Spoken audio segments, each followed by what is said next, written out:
Hello दोस्तों, cirrhosis of liver एक ऐसी बीमारी है जहां लिवर खराब हो जाता है, लिवर में फाइब्रोसिस और स्कारिंग हो जाती है और हेल्दी लिवर बचता नहीं है या लिवर पूरी तरह से यूजलेस हो जाता है।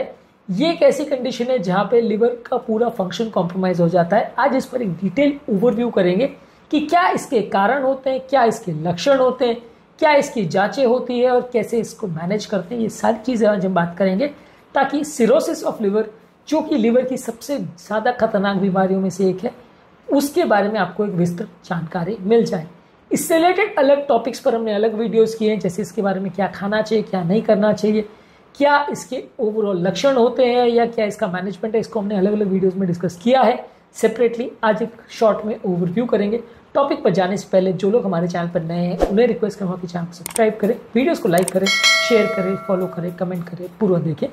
लिवर के पेशेंट्स के लिए जॉन्डिस और इस तरह के टॉपिक्स पर बहुत सारे आपने वीडियोस देखे होंगे, पर सिरोसिस पर बहुत कम वीडियोस आपको मिलेंगे जो आपको इतना विस्तृत और डिटेल्ड इन्फॉर्मेशन देंगे और खासकर क्लिनिकल रेलेवेंट इन्फॉर्मेशन आपको देंगे जो आपके काम की हो। इसलिए इस वीडियो को एंड तक देखिएगा। तो बिना समय बिगाड़े चलिए शुरू करते हैं इंपॉर्टेंट वीडियो।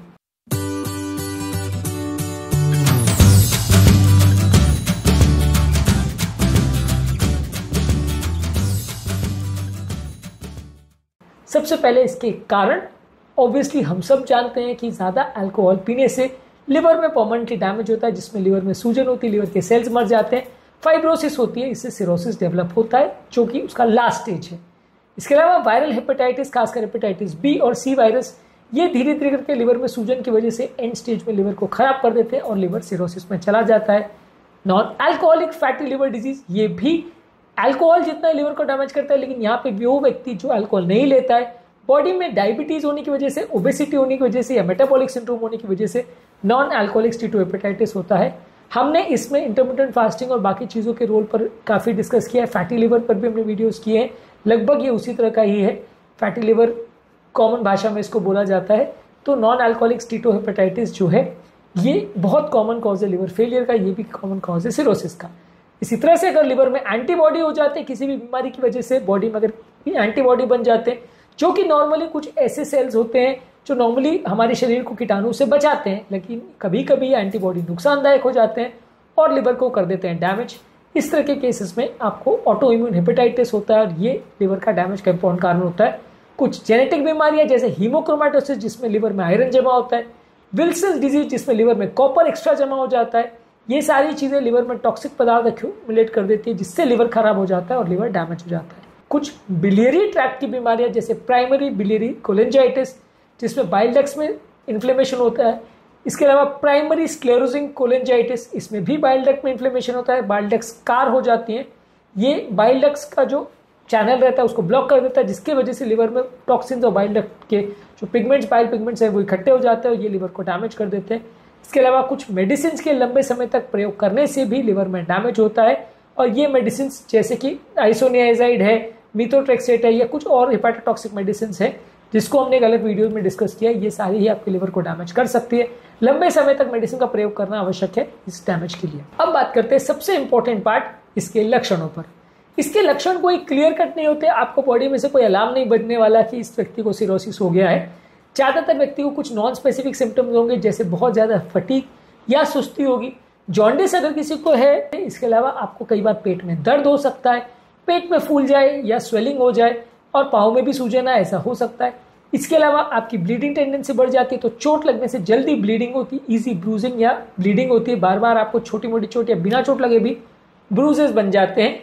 इसके अलावा स्किन में खुजली ज़्यादा होती है, ये बाइल डक्ट के इकट्ठा होने की वजह से होती है। इसके अलावा आपका यूरिन का कलर डार्क होगा और स्टूल का कलर ज़्यादा सफ़ेद या पेल होगा, ये कई बार ऑब्स्ट्रक्टिव जॉन्डिस वगैरह में ज़्यादा देखने को मिलता है। और इसके अलावा आपको नोजिया, वॉमिटिंग या उल्टी जैसा लगना, उल्टी होना, भूख ना लगना, ये कॉमन सिम्टम्स होते हैं सिरोसिस के, यानी ज़्यादातर जो लिवर फेलियर के सिम्टम्स होते हैं ये सभी आपको देखने को मिलेंगे। अब बात करते हैं इसके कॉम्प्लिकेशंस की। जब लिवर फेलियर होता है तो पोर्टल ट्रैक्ट में प्रेशर बढ़ जाता है, जिसकी वजह से पेट में सूजन आती है, इसे पोर्टल हाइपरटेंशन बोलते हैं। पेट में पानी भर जाता है, इसे एसाइटिस बोलते हैं। अगर टॉक्सिक पदार्थ ब्रेन में चले जाए तो उसे हेपाटिक इनकेफ्लोपैथी बोलते हैं, उसमें आदमी अनकॉन्शियस भी हो सकता है, कोमा में भी जा सकता है। इसके अलावा कुछ लोगों को इसके साथ लंग्स और किडनी का डैमेज होता है, उसको हिपैटो पल्मोनरी सिंड्रोम बोलते हैं या हेपेटोरीनल सिंड्रोम बोलते हैं, जब लंग्स और किडनी का डैमेज होता है। कुछ लोग को लिवर कैंसर भी हो सकता है, जो कि सेल्स के इन्फ्लेमेशन की वजह से सेल्स में मेटाबॉलिक चेंजेस होते हैं, उसका डीएनए चेंज हो जाता है, डीएनए म्यूटेट हो जाता है, जिसकी वजह से कुछ लोगों को कैंसर भी हो सकता है। डायग्नोज कैसे करेंगे? पेशेंट को यदि कोई क्लिनिकल फीचर्स है जिससे आपको डाउट हो रहा है, इसके अलावा ब्लड टेस्ट करके आप देखेंगे, जिसमें लिवर फंक्शन टेस्ट आप करेंगे, पेशेंट के लिवर एंजाइम्स, उसका बिलिरुबिन, उसका एल्ब्यूमिन और क्लॉटिंग फैक्टर्स, ये सारी चीजें देखेंगे। इसके अलावा पेशेंट का कोई वायरल इन्फेक्शन तो नहीं है, कोई एंटीबॉडीज तो नहीं है, उसके मार्कर्स देखेंगे। पेट की सोनोग्राफी, सीटी स्कैन या एमआरआई में आप पेट को असेस कर सकते हैं कि उसमें फाइब्रोसिस तो नहीं है।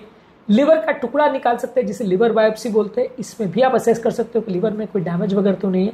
इसके अलावा लिवर में स्टिफनेस है या नहीं ये देखने के लिए लिवर इलास्टोग्राफी कर सकते हो, जो एक नॉन इन्वेजिव टेस्ट है लिवर के ओवरऑल इश्यूज को देखने के लिए।